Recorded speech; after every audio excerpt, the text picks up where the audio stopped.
pues se vuelve muy aburrido porque dice, pero yo tengo tantas cosas, ¿dónde las meto? Entonces, es mejor comenzar lo más joven posible.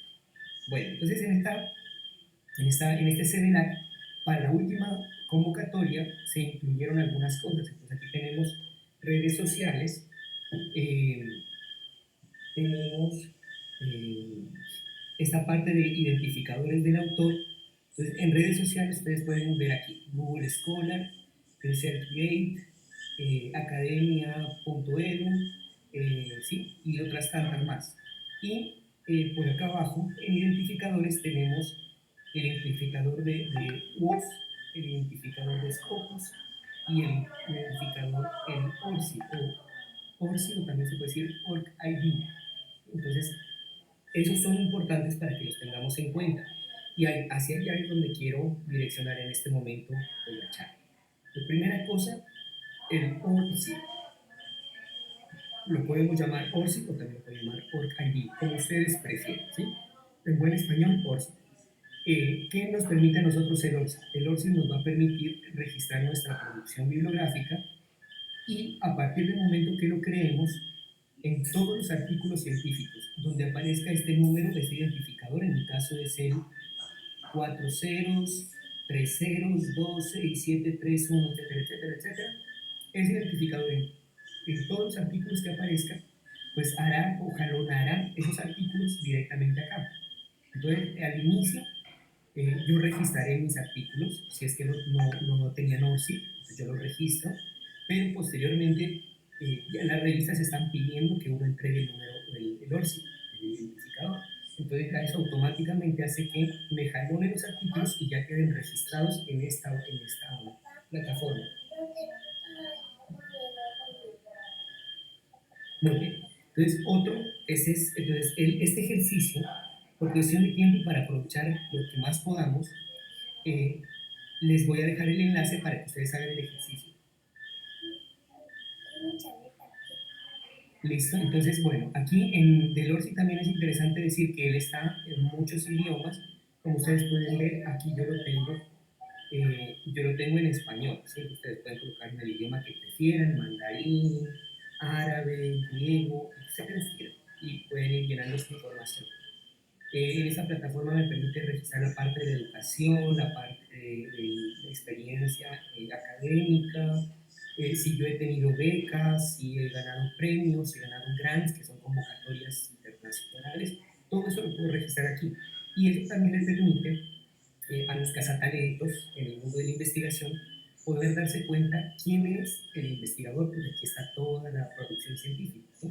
Que más o menos es lo que busca el gobierno colombiano con esta página de acá, con el CBLAC. Pero el CBLAC, pues, de alguna manera podemos decir que es la plataforma criolla. O sea, esto es de nosotros para nosotros, no es del mundo entero, ¿cierto? Entonces esto es como más bien interno. Pero esta sí es externa. Entonces esto lo va a ver todo el mundo eh, y pues por eso es importante registrar la información. También algo interesante de este OSCE es que me permiten, si ustedes recuerdan a Juan de Dios, nuestro investigador que habíamos dado como ejemplo, él tenía 9 formas de combinar su nombre. Entonces aquí en este ORCID uno puede registrar todas las formas como se puede registrar el nombre de uno. Y así también si aparece algún artículo donde, por ejemplo en mi caso, yo tengo artículos donde aparezco como Juan Navas, porque el computador lo cogió así, el primer nombre y el último apellido. Entonces él me dice, hey, este personaje o este artículo de este personaje que aparece aquí es tuyo. Entonces yo acepto o rechazo. Si es mío, lo acepto y ya queda registrado dentro de mi producción. También me permite colocar unas palabras claves.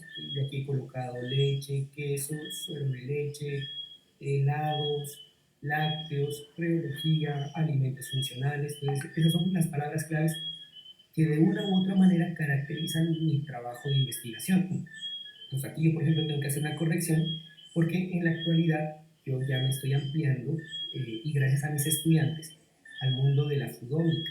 La foodómica o la alimentómica es eh, el, el utilizar todo lo que son las ciencias ómicas con el fin de poder estudiar los alimentos buscando siempre ese beneficio para el consumidor. Entonces, yo he trabajado en fitoquímica, que no está aquí, pero lo he hecho, y también en esta parte láctea, tratando de unir todo eso. Entonces, eso ya es lo que se denomina en este momento alimentómico. Entonces, aquí yo tendría que hacer esta actualización. ¿Sí? Otra página importante es esta de acá, Google Scholar. Si ustedes tienen un Gmail, cuando uno tiene el Gmail, fácilmente uno puede entrar eh, a Google Scholar y le va a aparecer una frasecita en la parte superior donde dice mi perfil. Eh, yo sé que pues con Meet y con Teams para mí se me dificulta un poco, con Zoom es más fácil moverme por todo lado y en este yo me salgo y luego ya no sé cómo entrar, entonces por eso es que no me estoy pasando a la página web para irles mostrando dentro de la página, ¿no? Entonces, pues hice como capturas justamente por lo que vi que era por mí. Pero yo sé que ustedes ya son otra generación que les queda muy fácil poder ubicar las cosas, ¿cierto? Entonces, en la parte superior uno encuentra, cuando uno entra a Google Scholar, que dice mi perfil. Uno da clic y automáticamente, si uno no tiene creado el perfil, le pide que comience a crearlo. Entonces, cuando uno crea el perfil, le pide que coloque su nombre, le pide que indique cuál es su filiación, en este caso Pontificia Universidad de Cali, y si ustedes ven, aparece subrayado. El hecho de que aparezca subrayado quiere decir que mi filiación ya fue verificada por Google. O sea, Google ya sabe que yo soy un profesor que está adscrito a la Javeriana de Cali. ¿Sí? Aquí también aparece mi ORCID. Cuando uno da clic en la página personal, me manda a esa página colombiana del CBLAC. Y también por acá me muestra mis indicadores. Entonces están mis palabras claves: ciencia de los alimentos, propiedades físicas, análisis sensorial, lácteos, helados. Y tengo helados porque tengo muchas publicaciones en el tema de helados, ¿cierto? Si no, yo creo que de pronto ya, yo he pensado también como en quitarla, porque mucha gente me ve como con helados y dice, helados y nutrición, eso como que no combina. Pero sí, en realidad sí, por lo que les decía, se convierte como en un vehículo. Bueno, entonces dentro de esta página, de las cosas interesantes que podemos ver, eh, tenemos aquí la parte de análisis sensorial. Un artículo mío, por ejemplo, me dice que para el momento que hice la captura fue hecha, a ver si encuentro por aquí el año, en el 2021, no he hecho la captura actual. Me dice que para ese momento el artículo tenía 193 citas y que el artículo fue publicado en el 2012. Entonces por acá otro, entonces a uno le va dando la historia de cada uno de los artículos y le dice qué cantidad de citas tiene cada artículo. Por acá tenemos un recuadro, entonces en el recuadro me dice que para el 2021, para el momento en el que hice la captura, yo tenía 849 citas, que tenía un índice H de 14. Este índice H es un indicador que me permite a mí darme cuenta de cuántos artículos han sido citados en los de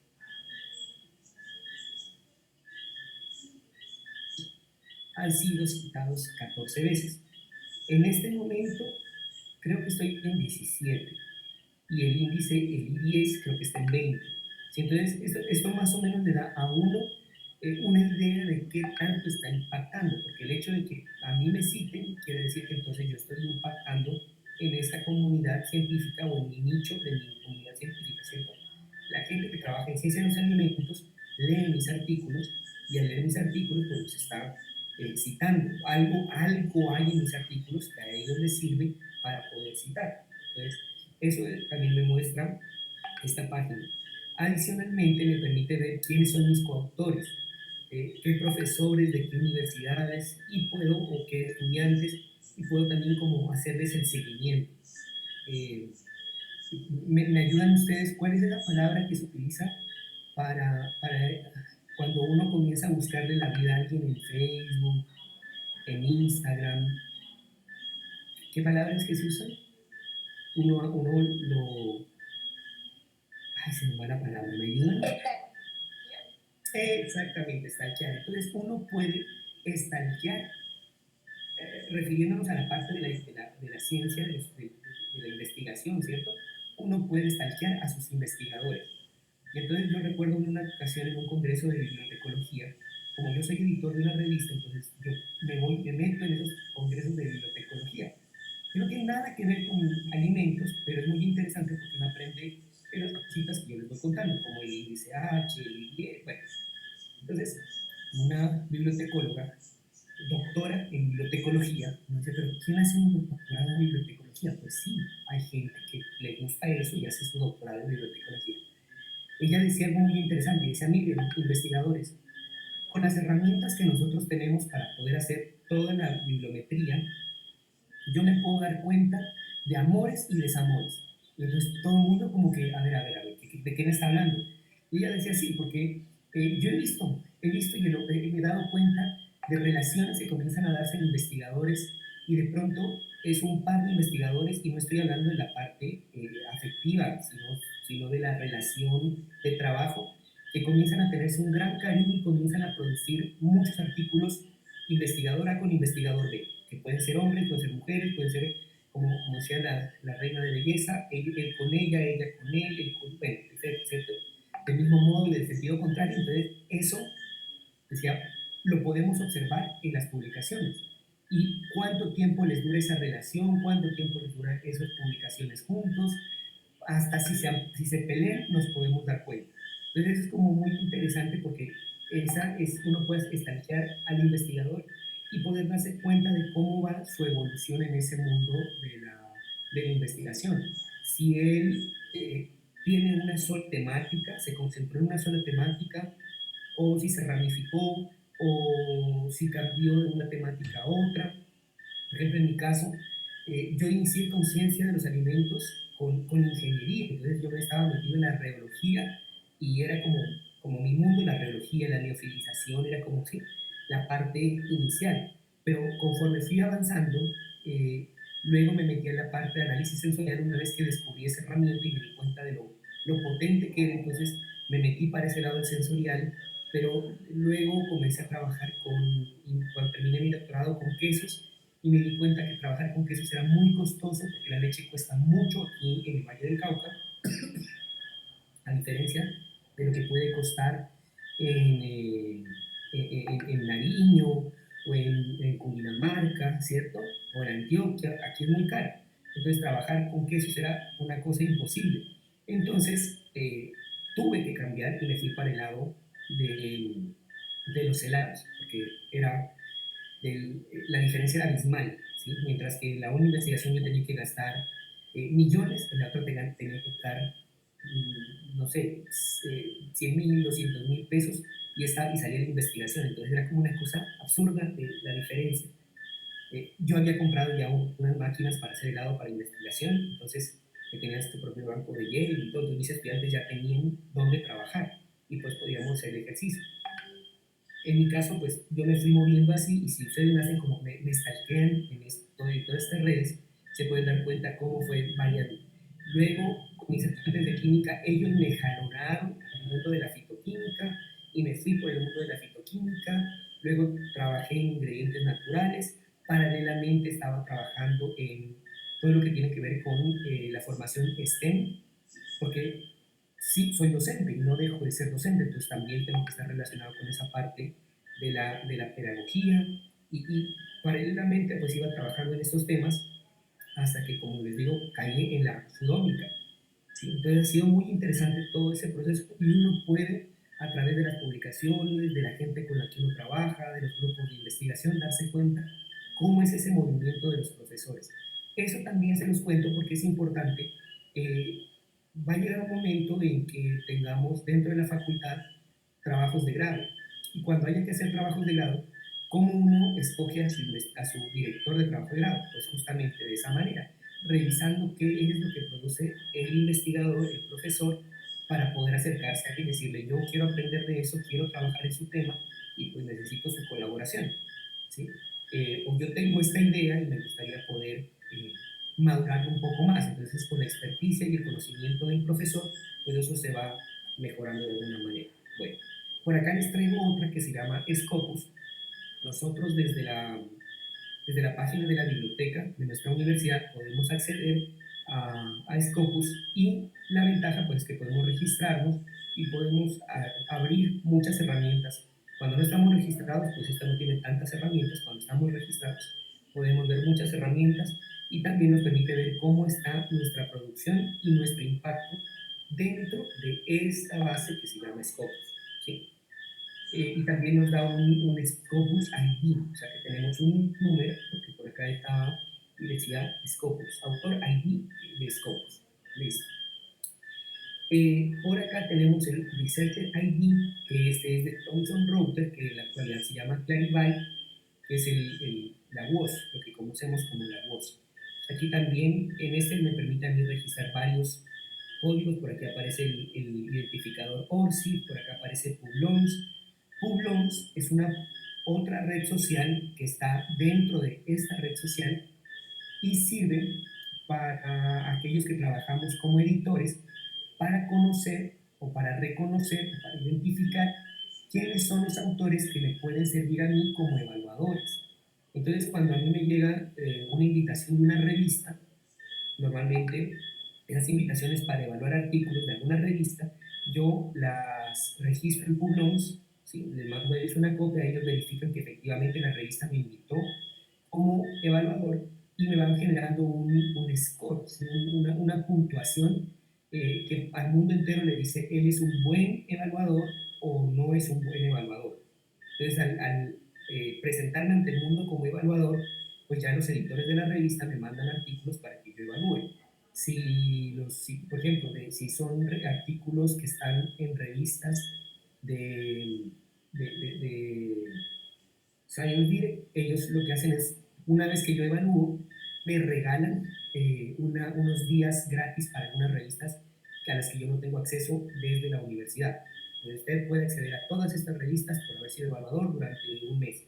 ¿Sí? Entonces son como algunas de las ventajas. También acá, miren ustedes que en la parte superior, me estoy devolviendo nuevamente a este velar, aparece aquí, para evaluador reconocido por MinCiencias. ¿Eso qué quiere decir? Quiere decir que MinCiencias también me ha mandado artículos para que evalúe, bueno, no artículos, sino proyectos para que evalúe, proyectos de las diferentes convocatorias que tiene MinCiencias. Y a su vez, MinCiencias, con cada evaluación que yo hago, me va dando una calificación y esa calificación hace que cada año yo tenga proyectos para evaluar. En el caso de MinCiencias, ellos a los evaluadores por cada proyecto evaluado nos pagan, ¿sí? Nos pagan un monto. Pues es un monto no muy grande, sino más bien ellos tienen un nombre como eh, simbólico, ¿sí? Pues con el fin de que uno tenga ahí para la acción. Pero es interesante hacer el ejercicio porque así también en ese ejercicio de evaluar, uno comienza a ver cómo se está moviendo el mundo de la ciencia en el área en la que uno está. Porque, pues, evaluar un trabajo, por ejemplo, a mí me llegó un trabajo del profesor Goff de Canadá, que es la eminencia del mundo en el ARUS. Entonces, que le llegue a uno un trabajo de una eminencia, pues ya uno se siente honrado primero y luego también en el leer el trabajo y la experimentación que está haciendo uno aprende mucho. Obviamente uno debe ser muy eh, juicioso en el ejercicio y muy imparcial, no porque sea del profesor Goff. En algunas ocasiones que los trabajos llegan y uno no sabe de quién es. Y hay otras ocasiones que los trabajos sí está el nombre de los investigadores que hicieron el trabajo. Entonces todo depende de las políticas de cada una de las revistas, ¿cierto? Y también de los proyectos, de las convocatorias que uno le mandan los trabajos. Pues acá está Publons, entonces aquí dice que tengo 76 publicaciones, que he sido citado 33 veces, y entonces uno dice, pero a ver, acá me está diciendo que está siendo citado 843 veces, y acá ¿por qué me dice que 33 veces? ¿Y por qué me dice que su índice H es 2 cuando en el otro estaba 14? Es porque aquí me está midiendo solamente en función de la Web of Science, de la voz, nada más, no del mundo entero. Google Scholar lo hace a nivel mundial, este lo hace solamente en su base de datos. Y me dice que para este momento que yo hice la captura, había sido verificado como evaluador de 26 artículos científicos. ¿Sí? En ese momento que hice la captura. Listo. Entonces, hasta aquí, ¿alguna pregunta?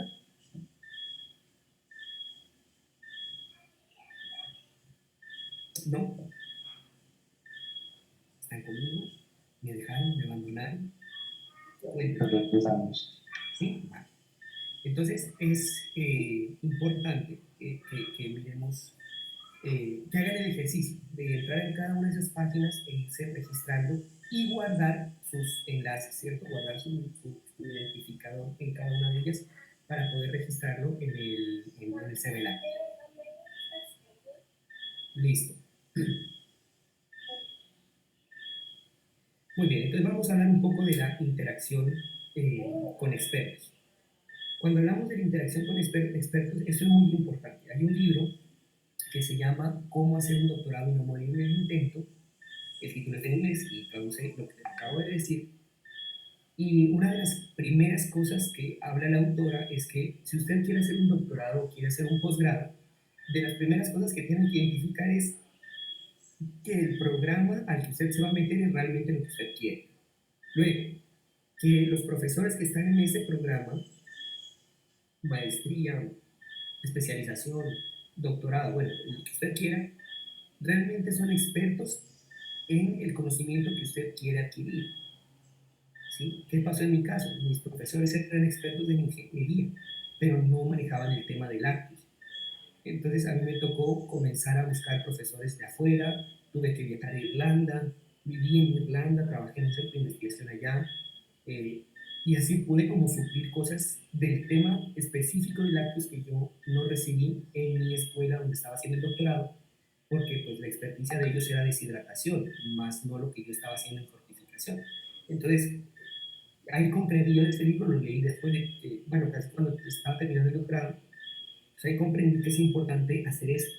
Si yo quiero especificarme en, tengo que buscar a esa gente que tiene la experiencia, no necesariamente el título de especialista en, sino ese bagaje, ese caminar, ¿sí? Hay personas que llevan muchos años en algún tema específico y eso les ha dado una experticia. Entonces, esa experticia es muy valiosa y uno tiene que buscarla y tiene que recibirla.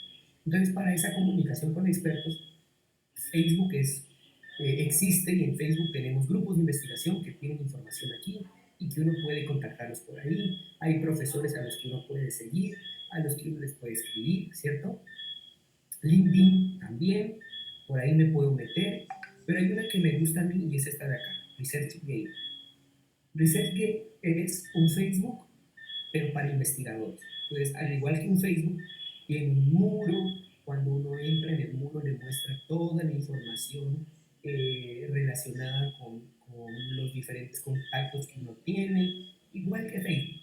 Y adicionalmente, esta página me permite ver información relacionada con becas, con posiciones laborales, dependiendo de lo que yo le haya pedido, me va dando información. Aquí también yo puedo colocar mi información, por ejemplo, si, bueno, no estoy en la página, pero si yo diera clic aquí en el logo de la universidad, me va a mandar a la red de la universidad y ahí yo voy a poder ver a estudiantes, voy a poder ver a profesores, a toda la gente que se haya registrado aquí. Si voy a donde dice Research, me permite ver toda mi producción científica. Y si yo tengo artículos que pueda descargar, me va a permitir entrar a esos artículos y descargar los artículos. Si son artículos que no se pueden descargar porque la revista o la base de datos donde yo publiqué no lo permite, entonces me permite dar clic y me manda automáticamente allá, a la revista o a la base de datos donde esté mi artículo para que yo lo compre si hay que comprarlo. O también me permite interactuar con el autor y decirle al autor, mire, su artículo fue muy importante para mí, yo lo quiero. Yo lo he hecho, ¿sí? Yo lo he hecho. Y algo interesante en ese ejercicio de hacerlo fue que pude, en alguna ocasión le escribí a un profesor de la Universidad de Costa Rica y le dije, mire, usted tiene un libro de bromatología que me gusta muchísimo, vi el contenido, pero yo quiero comprarlo y no he podido hacerlo porque pues, no sé dónde comprar. Y el profesor me dijo, Juan Sebastián, mándame tus datos. Yo le pasé mis datos y a la semana y media, yo tenía el libro en mi casa. Inmediatamente le escribí, le agradecí por el libro, le pregunté que cuánto le debía y él me dijo, no, tranquilo, es un obsequio. Y entonces, de ese tipo de interacción he tenido bastante. Eh, Recuerdo al profesor Thomas Jennings, que trabaja en liofilización. Su libro pues costaba, en el 2008 más o menos, costaba $400 el libro de este profesor. Entonces yo le escribí y el profesor muy amablemente me mandó su libro y me mandó la versión que estaban traduciendo al español. Claro que siempre le ponen a uno una nota, ¿no? Esta copia es para ti, te la regalo, te la obsequio, por favor, toda la difusión.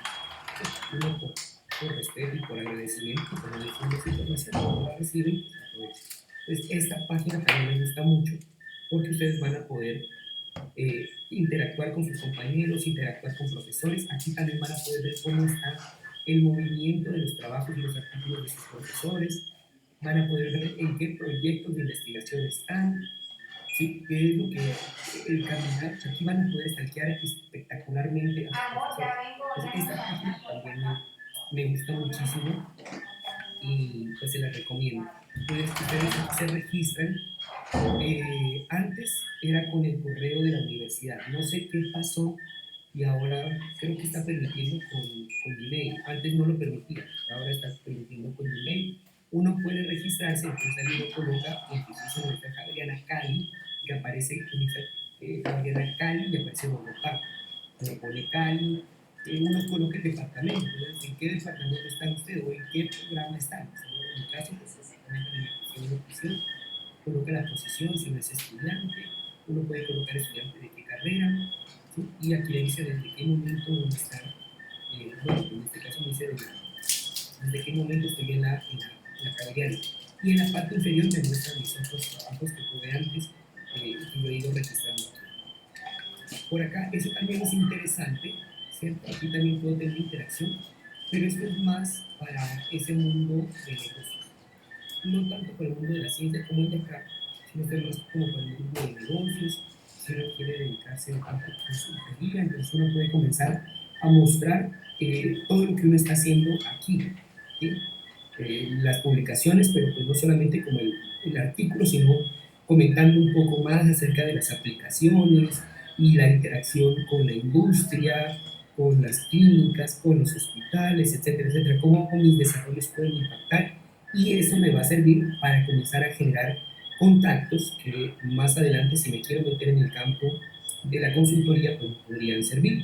O también hay gente que se dedica a cazar talentos, entonces entran de la clínica tal y miran aquí perfiles de gente relacionada que salieron del Javeriano, que son médicos, que, sí, que son nutricionistas, que son enfermeras, y comienzan a ver como su recorrido y de pronto le mandan un correo y dicen, mira, de acá, acabamos de ver tu perfil, nos interesas, por favor, si deseas, contáctanos y tenemos una pequeña cita. Entonces ya se van abriendo posibilidades interesantes de trabajo. De igual forma, hay que manejarlo pues, siempre con mucho, de una manera muy, muy correcta en qué es lo que yo publico. ¿Sí? Eh, yo conozco gente que anda, por ejemplo, Facebook y se dedica a apoyar en Facebook. No, eso no es bien visto para las instituciones. Entonces, uno tiene que manejar con mucha prudencia qué coloca, qué no coloca y cómo lo coloca, ¿cierto? Para evitar inconvenientes, malos entendidos y demás. Muy bien, hasta aquí con esa breve introducción. Entonces ahora me voy, bueno, ahora me meto en lo que es el artículo científico, sí, la parte de la publicación. Entonces, a mis estudiantes yo les presento esta gráfica para recordarles que en el mundo de la investigación nosotros trabajamos con proyectos. Eso es lo que hacemos nosotros. Nosotros hacemos proyectos. Cada ocasión que ustedes ven a alguien trabajando en alguna investigación, ese es un proyecto. Y las convocatorias son convocatorias que están abiertas para presentar proyectos. Entonces, en esta parte, esto es algo que a uno no le dice. Cuando usted se va a meter en investigación, usted tiene que aprender a buscar recursos. Y en ese ejercicio de aprender a buscar recursos, pues uno comienza a aprender muchas cosas que no estaban dentro de ese pensum académico al cual uno se matriculó cuando estaba en la universidad, ¿cierto? Entonces uno aprende toda la parte de planeación, uno tiene que aprender todo lo relacionado con presupuestos, uno tiene que aprender lo relacionado con los cronogramas, uno tiene que aprender un poco de ingeniería industrial, y no sé, pero si yo no, eso no fue lo que yo quería, pero pues yo quiero investigar, a mí en un laboratorio y me dedico a investigar, a mí en unos pacientes y me dedico a investigar. Sí, pero no. Para que usted tenga esos pacientes, tenga ese laboratorio, tenga esos recursos, usted tiene que hacer algo antes y es estructurar un proyecto. Entonces uno también tiene que aprender cuáles son los componentes de un proyecto y cómo se estructura ese proyecto, qué cosas uno debe colocar ahí. Uno debe aprender a manejar muy bien los tiempos y con esos tiempos enlazarlo con los recursos. Sí, o sea, eso es todo un tejido muy interesante que uno tiene que aprender a hacer. Eso también es un proceso que toma tiempo. Eso no uno lo aprende de la noche a la mañana. Todo el tiempo uno está aprendiendo. Y uno aprende también cuando a uno le cambian las políticas. Por ejemplo, el Sistema General de Regalías comenzó con una cierta metodología y en este momento ya tiene otra metodología que es mucho más robusta. Entonces ha ido evolucionando y a los investigadores lo que nosotros vamos a aprender sobre esas metodologías y hacer las cosas pues, de acuerdo a lo que nos está pidiendo ese tipo de convocatorias. Entonces, una vez que nos metemos en estos proyectos, nosotros podemos trabajar en investigación fundamental o en investigación aplicada. Tanto la investigación fundamental como la investigación aplicada requieren ese chispa o ese detalle de innovación, porque eso es bien visto en esas convocatorias. Entonces, todo lo que uno va a hacer debe tener algo de innovación. ¿Sí? El rey Salomón decía: no hay nada nuevo bajo el sol. Pero entonces, en esas cosas no nuevas que están bajo el sol, uno tiene que buscar aquella que la gente dejó de ver y que se volvió innovador. Ahí buscamos esa chispa de innovación y eso nos va a ayudar también para que nuestros trabajos sean leídos, sean citados, sean referenciados, que es parte de lo que queremos. En la investigación fundamental, generalmente, el producto eh, que nosotros vamos a hacer son artículos, ¿sí? O sea, tenemos resultados científicos que terminan registrándose en un artículo y de esa manera difundimos nuestro trabajo. En esta investigación aplicada, generalmente lo que hacemos es transferencia de tecnología. Generamos una tecnología y se la vendemos a algún buen postor. Eso quiere decir que entonces esa tecnología debemos patentarla, debemos protegerla, para que cuando llegue el momento se lo podamos vender a alguna empresa que lo escale, que lo ponga más grande, ¿sí? Y que pues le dé el correcto uso a la tecnología, y por tener la patente pues vamos a tener también una ganancia en el ejercicio. Entonces todo esto requiere aprendizaje. Si voy a escribir artículos, tengo que aprender cómo se deben escribir los artículos. Si voy a sacar patentes y a dedicarme a la transferencia de tecnología, entonces debo aprender cómo es ese proceso de generar las patentes, porque las patentes cuestan. Mantener una patente cuesta. Entonces, si mi invento no me está generando ningún ingreso, pues pagar la patente me va a tocar de mi bolsillo. Entonces, por eso es importante siempre comenzar como en ese costo-beneficio. ¿Saco la patente, no saco la patente? ¿O vendo el conocimiento o lo pongo en un artículo y lo difundo? ¿Sí? Entonces ya es como, ¿qué es mejor pues, para mi proyecto de vida? Entonces a los estudiantes yo les cuento siempre esto. Entonces, pues, la investigación en el ámbito académico es una actividad inherente a la naturaleza humana, encaminada a la obtención de nuevos conocimientos. Y algo importante es que no todos los seres humanos somos investigadores, ¿sí? Yo podría decir entonces que no todos los seres humanos somos monjas, no todos los seres humanos somos sacerdotes, no todos los seres humanos son maestros, porque cada una de esas áreas requiere de un proceso de formación y el investigador también requiere un proceso de formación. Todos podemos ser curiosos, pero el ser curioso no quiere decir que yo sea investigador. Si yo esa curiosidad la aprovecho y la organizo y la enruto, ¿sí? la encamino, entonces ahí sí me estoy formando para ser un investigador. ¿Qué es la investigación científica? Pues el nombre que recibe el largo y complejo proceso en el cual los avances científicos son el resultado de la aplicación del método científico para resolver problemas o tratar de explicar determinadas observaciones. Y entonces, dentro de los requisitos que un investigador debe tener están estos. ¿Cuáles son las características de un buen investigador? Honesto, talentoso, debe tener confianza en sí mismo, porque ese es un proceso, el mundo de la investigación es un proceso de mucha frustración, porque no siempre a uno le van a dar los resultados que uno espera. Pero es bueno, eso es parte del ejercicio, ¿cierto? Entonces uno revuelve y reorganiza su experimento y vuelve otra vez.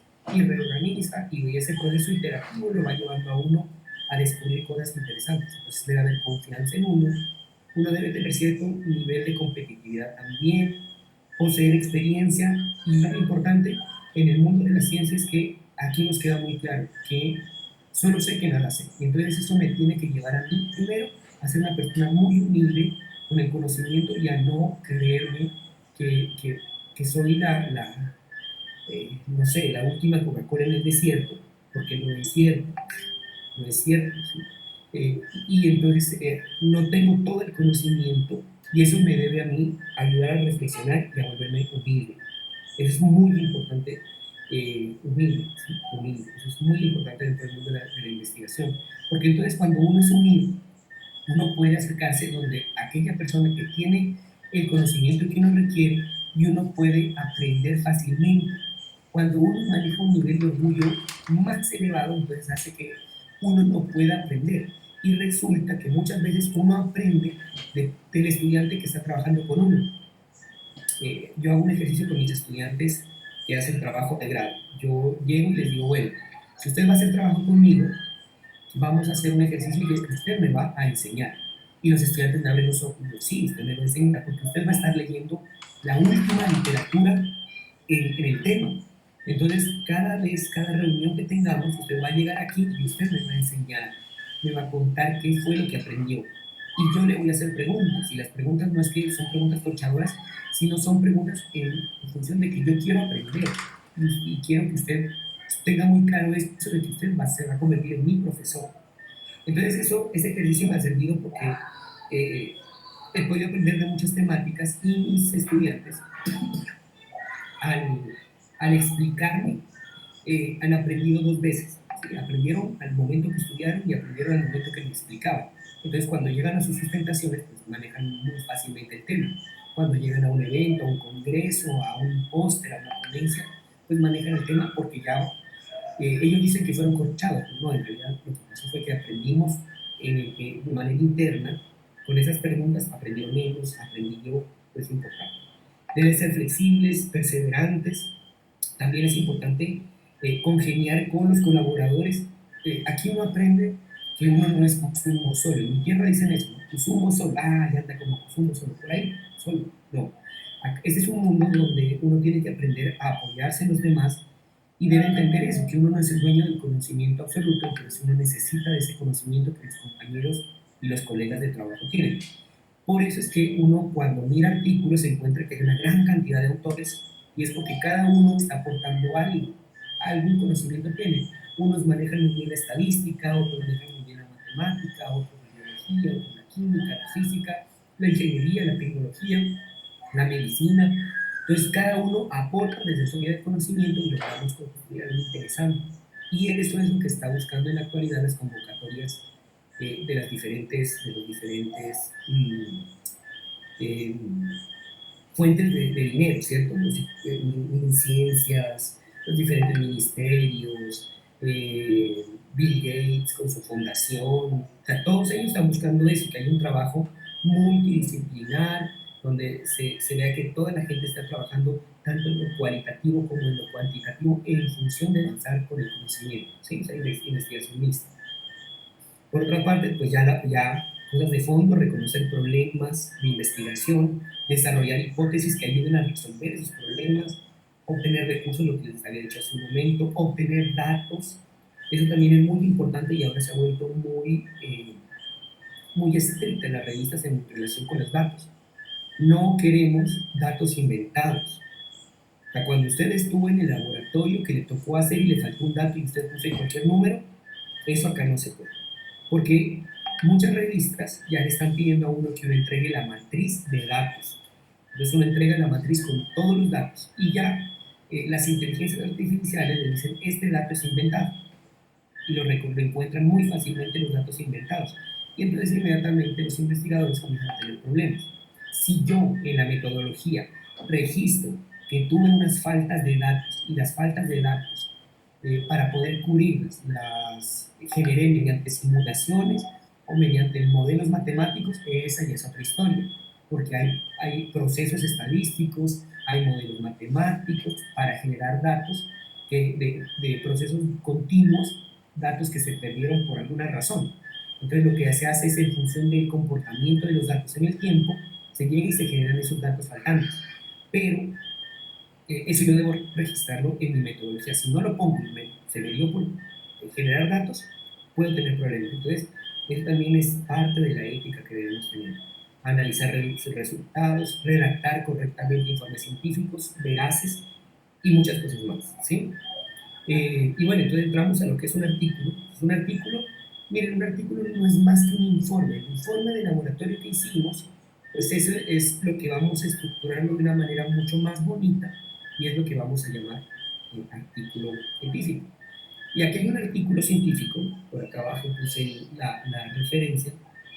eh, en este artículo científico registran unos datos. Yo lo puse en dibujito, no está en dibujito en el artículo, pero lo puse en dibujito para que nos demos cuenta y dice que rechazados hay 50.5% de los artículos y aceptados 49.5% de los artículos que se envían a las revistas, ¿sí?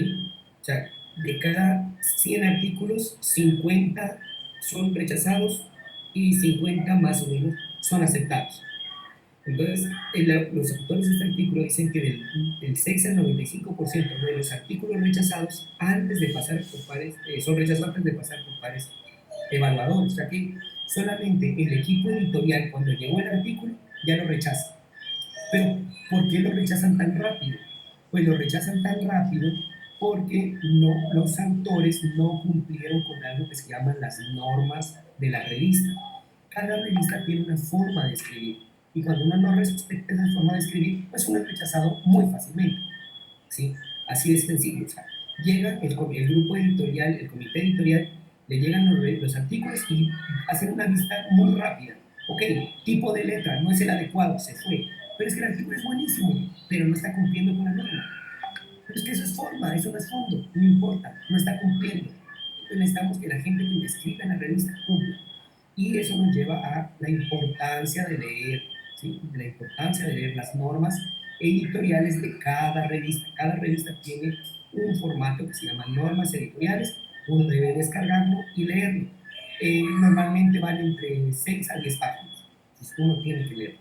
Miren este otro, del 50 al 60% de los motivos por los que se rechazan los artículos se pueden evitar siguiendo las buenas prácticas de redacción. Tipo de letra, el interlineado. Si me piden que lo ponga en una columna, pues yo no tengo por qué ponerlo en doble columna, en una columna. Si me pide que no ponga negritas ni cursivas, pues no pongo negritas ni cursivas. Si me dice que no centre, pues no centro.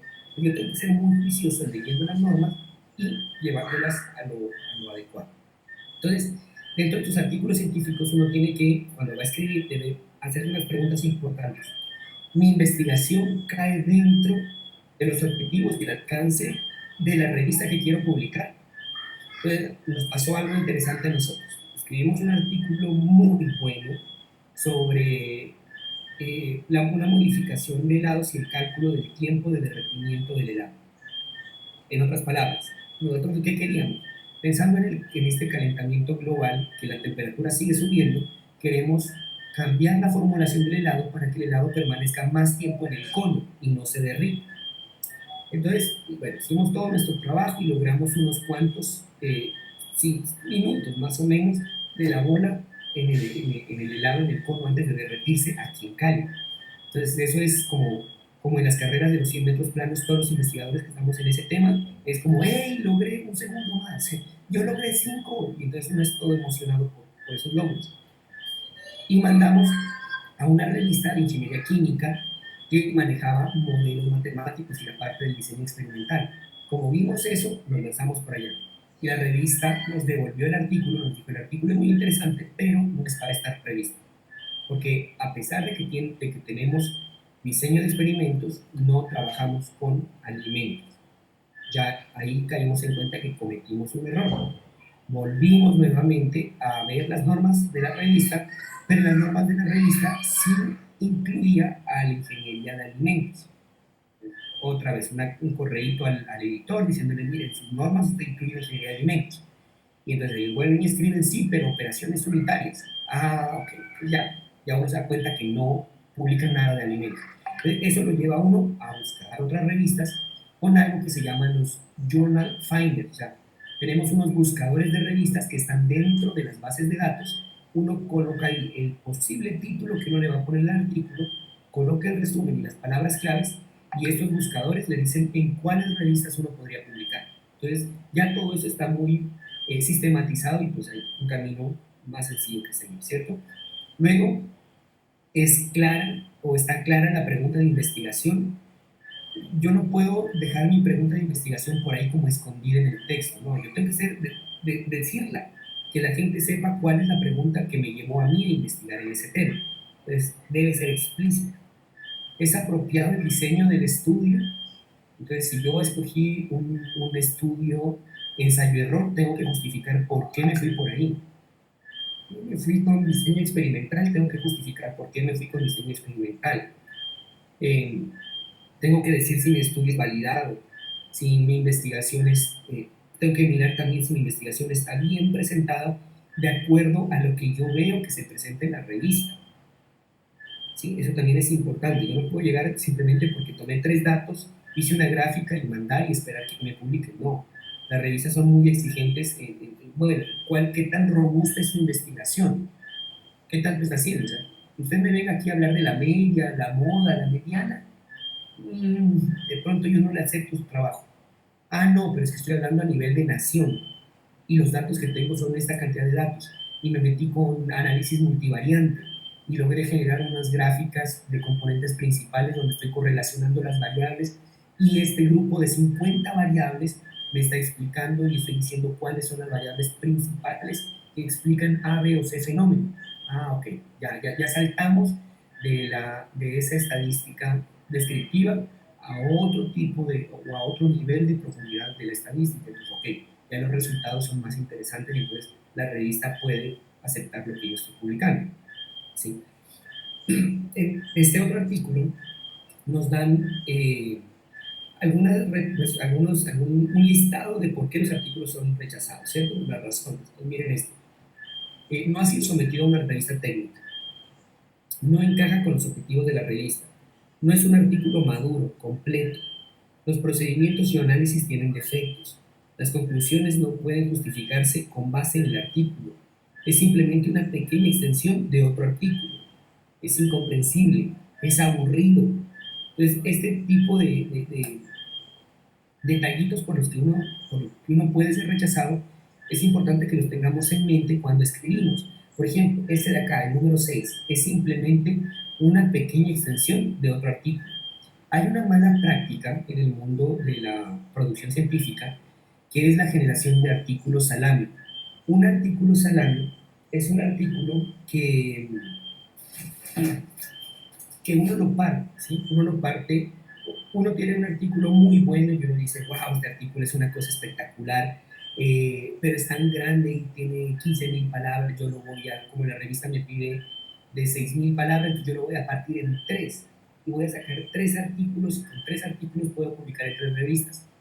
Si uno va a hacer eso, uno tiene que revisar muy bien qué va a poner en cada cosa, porque al partirlo, los editores ya se van a dar cuenta que ese trabajo no es el trabajo completo, sino es un trabajo fraccionado.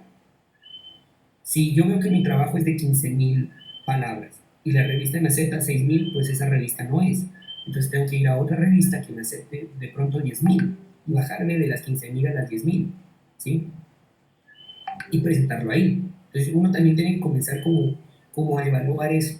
Entonces, esos artículos cuando a uno le llegan ese tipo de artículos, uno comienza a leer y de pronto el texto, como fue partido, hace mención de alguna de las cosas anteriores que está en otro artículo.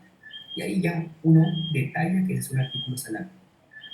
Entonces uno inmediatamente lo rechaza y le dice al autor que hay vacíos, y con eso pues ya uno empieza diciendo, mira, aquí usted no me está mandando las cosas completas.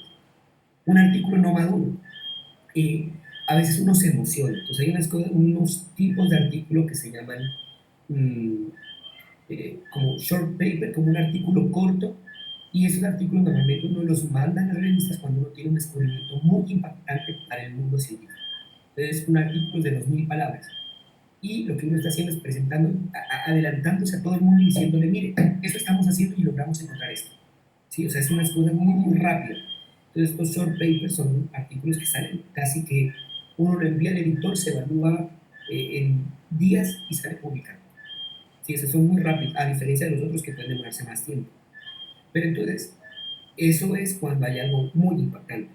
Pero a veces uno se emociona y dice, ay, yo ya tengo algo. Y uno ya como que quiere publicar y genera cualquier cosa y manda y uno se topa con que el editor le dice, no, no lo aceptamos porque es, no está maduro, aquí falta información, necesitamos que complemente más lo que está diciendo aquí. ¿Sí?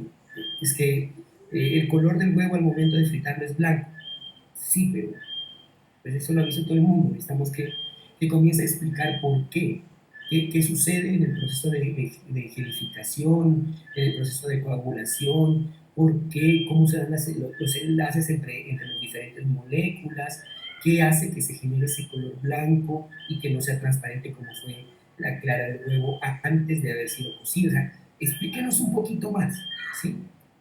Algo también importante es que muchas ocasiones nosotros incrementamos algo que se llama el índice de neblina o el índice de niebla, que hace que nuestro texto sea incomprensible. No se entiende porque usamos palabras rimbombantes, muy grandes, muy complejas. Entonces la recomendación es, sus frases no las lleve más allá de 18 palabras. Ah, que me salieron 20, no hay problema, pero trate de que sea lo más corto posible y no utilice palabras muy grandes, porque a veces puede generar confusión. Si es muy técnico, bueno, hay palabras que uno debe colocarlas, pero trate como de no tener esa extensión tan larga en las frases. Y dicen que es aburrido, pues es aburrido porque no se planeó. Y también es importante tener como eso en cuenta. Pues hablando de la planeación, rápidamente, porque no sé hasta qué horas, me dijeron hasta qué horas vamos y yo me emociono y no paro. Entonces necesito que cuando ya sea hora me digan ya. Entonces, bueno, yo les traigo aquí una frase que me gusta mucho. Los planes bien pensados, pura ganancia. Los planes apresurados, puro fracaso. En la investigación, no es una carrera. Sí, yo sé que uno tal vez tiene conocimiento que uno quiere publicarlo ya, pero hay momentos, sobre todo en la parte de planeación, en la que uno debe sentarse y debe pensar. Y es importante el pensar. A veces parece que uno no estuviera haciendo nada, pero está pensando, o sea que sí está haciendo algo. Es importante pensar. Ok, ¿qué queremos hacer? ¿Cómo lo queremos hacer? ¿Por qué lo queremos hacer? ¿Cuál es el problema real de investigación que estamos abordando? ¿Cuál va a ser nuestro objetivo? ¿Qué es lo que queremos lograr? ¿Cómo lo queremos lograr? ¿Cuál es la metodología que vamos a seguir? ¿El recurso nos alcanza? ¿Qué tipo de recurso necesitamos? ¿O qué experimentación necesitamos? ¿O qué pruebas necesitamos? ¿O con quién debemos contactarnos para analizar esos datos? Todo eso hay que pensarlo bien, ¿sí? Y entonces también hay que establecer algo que se llaman las prioridades. A mis estudiantes yo les comparto esta matriz que me gusta mucho, la matriz Eisenhower, el método Eisenhower, donde me habla de lo importante y lo urgente. Lo urgente está en función del tiempo y lo importante está en función del valor. Entonces, si no es importante y no es urgente, lo descartamos. Si es importante, pero no es urgente, fijamos una fecha límite y lo realizamos nosotros mismos. Si es urgente, pero no importante, lo delegamos. Y si es urgente y es importante, lo realizamos inmediatamente y de manera personal, ¿sí? Entonces, es interesante este método. Yo a mis estudiantes les organicé un Excel y ellos lo que hacen es colocar la actividad y generar una ponderación. Yo les hago unas preguntas, ellos les dan un valor de acuerdo a una escala que yo establecí y los ubica en qué parte del cuadrante están. Y dependiendo de la parte del cuadrante, pues ellos ya saben si tienen que correr o no correr con esa actividad que están colocando. Y eso también nos ayuda a establecer algo que se llama ruta crítica. La ruta crítica es el camino que vamos a seguir en un proyecto que si se mueve de alguna manera, inmediatamente todo el proyecto se va a mover y de pronto se desplazan los tiempos de entrega de resultados finales. Entonces, eso también es interesante poder tenerlo como en mente.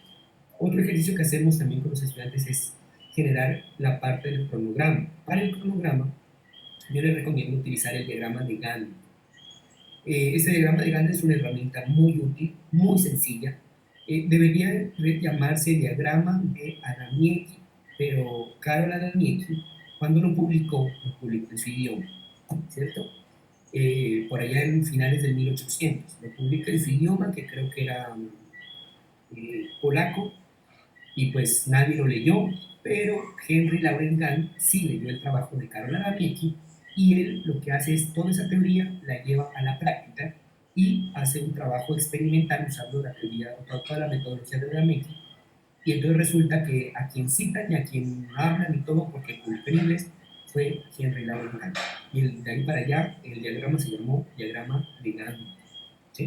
Entonces el diagrama de Gantt lo que hace es que yo puedo colocar las actividades y a cada actividad, si yo quiero, le puedo enlazar el rubro. O sea que miren que ya tengo la actividad y el presupuesto, los estoy enlazando y puedo ir estableciendo el porcentaje de avance de cada actividad y puedo también enlazar las rutas críticas para saber qué actividad puede moverse o es flexible y cuál no. Para esto tenemos diferentes herramientas. Uno puede hacer estos diagramas en Excel, en Project, que también es de Office, o puede irse por los gratuitos como Gantt, como Gantt Project. Bueno, aquí hay muchísimos otros también, ¿sí? Que le ayudan a uno a hacer el diagrama, o se va uno por parte manual también si uno quiere hacerlo por ese método. Y con esto entonces uno elabora un plan de trabajo. El plan de trabajo es fundamental. Si uno quiere publicar, es fundamental tener un plan de trabajo. Yo tengo compañeros que son una cosa espectacular para escribir, entonces planeamos. Nosotros en Semana Santa comenzamos la escritura de un artículo de revisión y ya la próxima semana, si Dios permite, lo estamos mandando a la revista, o sea que casi fue un mes de trabajo. Pero es un equipo que, hormiguitas, cada uno está trabajando en la temática y ya nos conocemos, entonces ya sabemos más o menos cómo escribimos y tratamos como todos de escribir en el mismo estilo y pues cuando ya me llega a mí, yo lo que hago es organizarle información, perdón, ver el hilo conductor, que sea correcto y de ahí sí lo mandamos para la revista. Entonces aquí les traje un ejemplo de plan de lectura. Pues pensemos que aquí tenemos dos estudiantes que quieren publicar un artículo de revisión, entonces una revisión narrativa. Entonces aquí van a trabajar por 8 semanas, estamos pensando en semanas de semestre, ¿no? Pues 8 semanas del semestre, desde el primer día de semillero en la semana 1, van a leer en la primera semana un artículo, luego dos, luego tres, cuatro, cinco, y cuando lleguen a 5 artículos, aquí sí un artículo diario, nos quedamos en un artículo diario. De ahí, en la semana 9, comenzamos un proceso de escritura. Si desean, pueden seguir leyendo, pero si no, comenzamos un proceso de escritura y cada uno, de acuerdo a un bosquejo que se estableció, escribe 2 hojitas. Y paralelamente hacemos un plan de revisión. Entonces, lo que yo escribo, te lo comparto. Y lo que tú escribes, me lo compartes. Y yo reviso lo que tú escribes y tú revisas lo que yo escribo. Y así también eso nos ayuda a ir puliendo la redacción. ¿Sí? Y luego pues ya llega la semana 13, 14, donde el director del semillero, o el profesor que está a cargo del semillero, o el profesor que está a cargo del tema de investigación, pues ya puede darle la ley a tocar el documento, pulirlo, organizarlo, pintar, quitar. Eh, a mí me gusta mucho esto de hacer una presentación, porque en muchas ocasiones en esa presentación uno puede ver el potencial para mandarlo a una ponencia o generar un póster para que se vaya a un evento. Y de ahí se construyó el documento y para la semana 16 lo estamos mandando a una revista. Y ya una vez que mandamos a la revista, pues ya la revista nos dirá si le gusta, no le gusta, lo acepta, no lo acepta, y comenzamos ya otro proceso. Pero eso también les da a los estudiantes ya un beneficio y es tener justamente sus publicaciones. Esas publicaciones les van a servir a los estudiantes para, por ejemplo, presentarse a jóvenes investigadores, para buscar becas en el tema de investigación. ¿Sí? O sea, es todo un recorrido importante que no puede seguir esta temática. Entonces, para esta parte de la redacción, rápidamente, eh, aquí les dejo algunos libros que los he leído y son muy buenos. Me gusta mucho este de Robert Day, Cómo escribir y publicar un artículo científico. La versión en español se llama Cómo escribir y publicar documentos científicos. Y esa publicación, aquí se las puse, Cómo escribir y publicar trabajos científicos. Si uno entra a la Organización Panamericana de la Salud, uno lo puede descargar de forma gratuita la tercera edición. O sea, la tercera edición fue traducida al español y de forma gratuita uno la puede descargar. Bueno, acá les dejo otros artículos. Por ejemplo, aquí hay uno que se llama Cómo leer un artículo eh, basado en la evidencia, ¿cierto? Para la parte de salud. Es muy interesante porque la autora le dice, mire, un artículo no se lee como una novela, usted no comienza en el título y termina en las referencias, no. Hay que hacer un proceso de lectura diferente. Sí, usted lee el título y eso lo engancha. Luego usted lee el resumen y ese resumen lo engancha. Entonces se va directamente a las conclusiones. Y con las conclusiones, usted o termina de enamorarse de ese artículo para leerlo, o definitivamente usted lo desecha. Y de ahí, entonces usted, una vez que las conclusiones lo enamoran, usted va a los resultados y discusión. Y luego sí, va a la metodología si es que le interesa y va a la introducción para poder tener claridad que sí se cubrió esa brecha del conocimiento que se buscaba cubrir. Entonces la lectura no es una lectura lineal. Uno dice, pero pues, entonces, ¿por qué no escriben de esa manera como hay que leer? No, es porque hay una convención en el mundo de los artículos científicos que dicen cuál es la estructura y ya la lectura es diferente. ¿Sí? Eso también ese libro muy, lo recomiendo muchísimo. Estos dos son de. Ah, no, perdón. Sí, los dos. Este segundo es revisado por el profesor Bob. En este primero es un libro que a uno le da muchos tips de la vida como científico. Usted se va a meter en el mundo de la ciencia, entonces ese libro hay que leerlo porque le va a dar tips, le va a decir, mire, nadie, lo que yo le estaba diciendo, nadie le dice cómo buscar la plata. Y entonces él dice, la plata la puede buscar por aquí, por acá, por acá. Y comienza a dar como algunos tips interesantes. Por acá un manual para escritores, entonces, pero específicos, ¿no?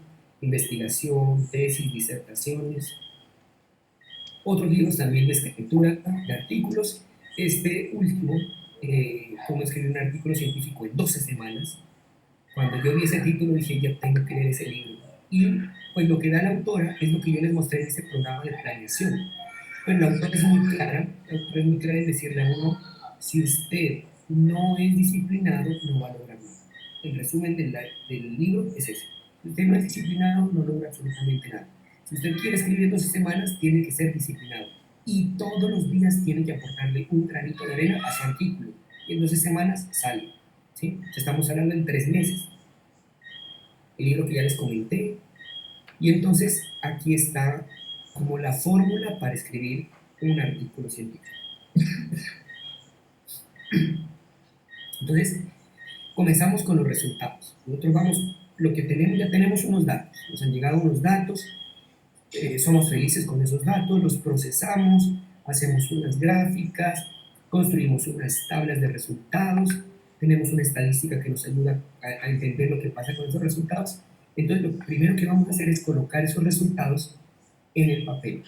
Vamos a presentar la tabla en la tabla número tal, vamos a presentar la gráfica en la figura número tal, y luego de presentarla vamos a describir lo que se puede observar ahí. La tendencia es, los datos atípicos son, etcétera, etcétera. Describimos lo importante del gráfico o de la tabla, porque pues, en una tabla podemos tener mil datos, entonces hay que buscar lo importante, lo más diciente de esa tabla, lo que queremos transmitir. Y de ahí escribimos la discusión. Entonces, la discusión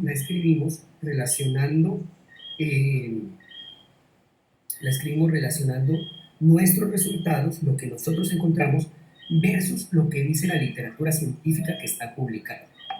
Coincide, no coincide, o encontramos algo que no estaba en la literatura científica, entonces aquí lo decimos.